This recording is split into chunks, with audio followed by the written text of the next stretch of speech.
Assalamualaikum warahmatullahi wabarakatuh. Perkenalkan, nama saya Seni Setiawan, NIM saya 2313328. Oke teman-teman, kali ini saya akan sedikit menjelaskan tentang pertemuan mata kuliah Learning Journal pada pertama kalinya. Cekidot. Alhamdulillahirrahmanirrahim. Wabihi nasta'in wa ala umuri dunia waddin. Assalatu wassalamu ala asrofil anbiya wal mursalin wa ala alihi wa sahbihi ajma'in, amma ba'du. Oke, perkenalkan, nama saya Seni Setiawan dengan NIM 2313328. Nah, alasan saya membuat video ini tiada lain dan tiada bukan untuk memenuhi salah satu tugas dosen pengampu mata kuliah penulisan berita dan artikel. Oke teman-teman, jadi saya akan menjelaskan pertemuan pertama mengenai mata kuliah penulisan berita dan artikel. Jadi teman-teman, pertemuan pertama yang diampu langsung oleh dosen mata kuliah penulisan berita dan artikel yaitu Dr. Adi Kusuma. Beliau menjelaskan tentang pertama yaitu membahas tentang kontrak pelajar mahasiswa. Jadi beliau menjelaskan bahwasanya 75% kehadiran itu adalah satu hal atau suatu kewajiban bagi mahasiswa untuk melakukan perkuliahan tersebut gitu. Namun di sisi lain ada beberapa tugas-tugas yang diwajibkan pula untuk mengisi atau menambah nilai-nilai seperti membuat video, terus membuat artikel, terus membuat lain-lain sebagainya. Sedikit menjelaskan tentang dosen pengampu mata kuliah penulisan berita dan artikel. Jadi penulisan berita dan artikel yaitu diampu oleh dosen Bapak Dr. Adi Kusuma. Nah, sedikit membahas sejarah mengenai Bapak dosen Dr. Adi Kusuma. Beliau adalah praktisi penyiaran di bidang media, khususnya yang ada di Banten. Beliau juga pernah mengolah media swasta, cetak maupun lain-lainnya. Beliau juga lebih spesifik di bidang penyiaran radio, begitu. Pernah juga di siaran TV, aktif dari tahun 2010 hingga saat ini. Nah, beliau juga mulai masuk UIN itu pada tahun 2020. Nah, beliau dilirik oleh UIN karena beliau itu seorang aktivis di bidang-bidang televisi, di bidang radio dan lain-lain sebagainya. Kemudian beliau ditarik sebagai akademisi Fakultas Dakwah khususnya di prodi Komunikasi dan Penyiaran Islam. Itu menjelaskan tentang komunikasi, penyiaran dan Islam. Nah, sedikitnya yang saya tangkap, beliau itu menjelaskan apa sih komunikasi itu. Nah, lalu ada mahasiswa yang menjawab, bukan mahasiswa ya, ada beberapa mahasiswa yang menjawab, namun ya berbeda-beda gitu ya. Ada yang menjelaskan bahwasanya komunikasi adalah penyampaian, yang saya tangkap itu komunikasi adalah penyampaian pesan dari satu orang ke lawan bicaranya. Kemudian komunikasi juga terbagi menjadi dua. Ada yang namanya komunikasi interpersonal dan komunikasi intrapersonal. Nah, komunikasi interpersonal, oke. Lanjut, Pak Ade juga menjelaskan bahwasanya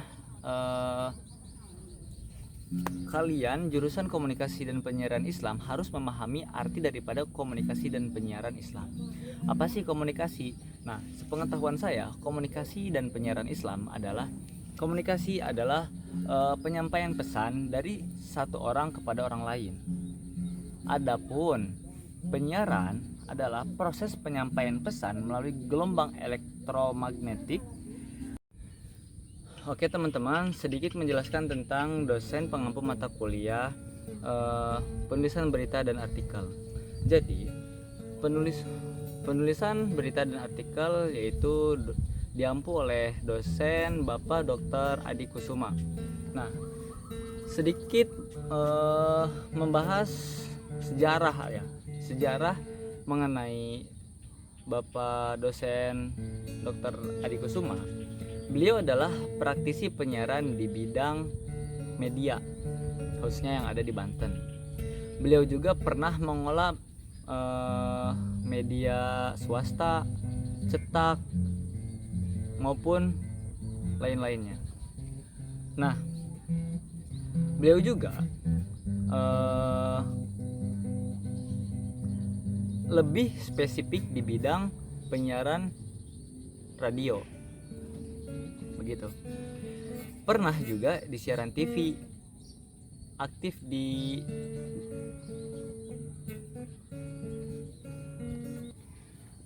dari tahun 2010 hingga saat ini. Nah, beliau juga mulai masuk UIN itu pada tahun 2020.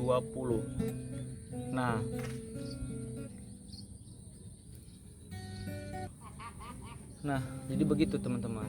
Nah, terus juga beliau dilirik oleh UIN karena beliau itu seorang aktivis di bidang-bidang televisi, di bidang radio dan lain-lain sebagainya.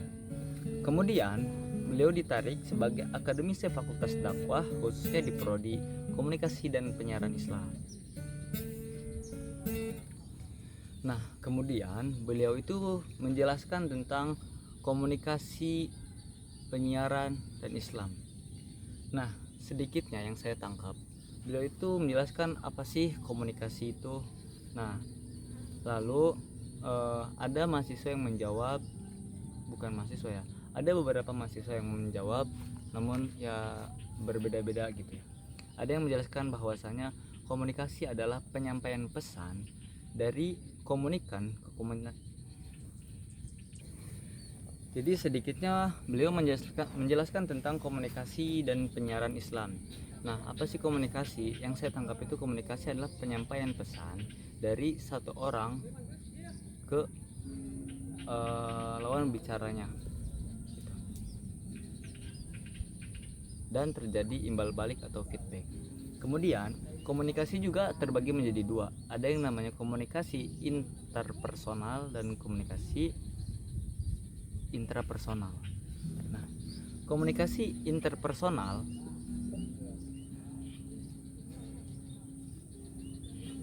dan diterima oleh struktur-struktur atau server-server yang ada di rumah masing-masing. Begitu teman-teman. Jadi itulah sedikit penjelasan mengenai komunikasi dan penyiaran. Nah, adapun Islam, ya Islam kalian tahu sendiri mungkin ya. Islam itu bagaimana, dan juga ya mungkin tidak harus dijelaskan oleh saya. Kemudian juga Pak Adu juga menjelaskan bahwasanya pada pertemuan kemarin menjelaskan sedikit tentang komunikasi itu ada terbagi menjadi dua. Ada yang namanya komunikasi intrapersonal dan komunikasi interpersonal. Nah teman-teman, jadi saya akan sedikit menjelaskan tentang komunikasi intrapersonal dan interpersonal. Nah, untuk yang pertama mengenai komunikasi intrapersonal. Apa sih komunikasi intrapersonal itu? Jadi komunikasi intrapersonal ialah komunikasi yang terjadi di dalam pikiran sendiri. Seperti contoh, kita bicara kepada diri sendiri, terus bisa terjadi di saat kita sedang merenung, bisa terjadi di saat kita sedang berkomunikasi langsung dengan Sang Pencipta, seperti kita sedang beribadah, seperti kita juga sedang memohon kepada Sang Pencipta, seperti puji-pujian, seperti doa dan lain-lain sebagainya. Itu untuk komunikasi intrapersonal. Yang kedua, ada yang namanya komunikasi interpersonal. Jadi komunikasi interpersonal ini adalah pertukaran informasi atau ide-ide atau gagasan-gagasan yang dilakukan dari satu orang atau dua orang atau lebih. Nah, tujuannya itu untuk mendapatkan umpan balik atau feedback, atau bisa berbagi cerita, pengalaman, pendapat, perasaan, dan kekhawatiran pada seseorang atau lawan pembicaranya. Nah, jadi untuk pembahasan komunikasi yang tadi saya sudah jelaskan, baik itu komunikasi interpersonal dan intrapersonal, mungkin hanya sekian yang bisa saya dapat sampaikan. Kurang dan lebihnya mohon maaf. Wassalamualaikum warahmatullahi wabarakatuh.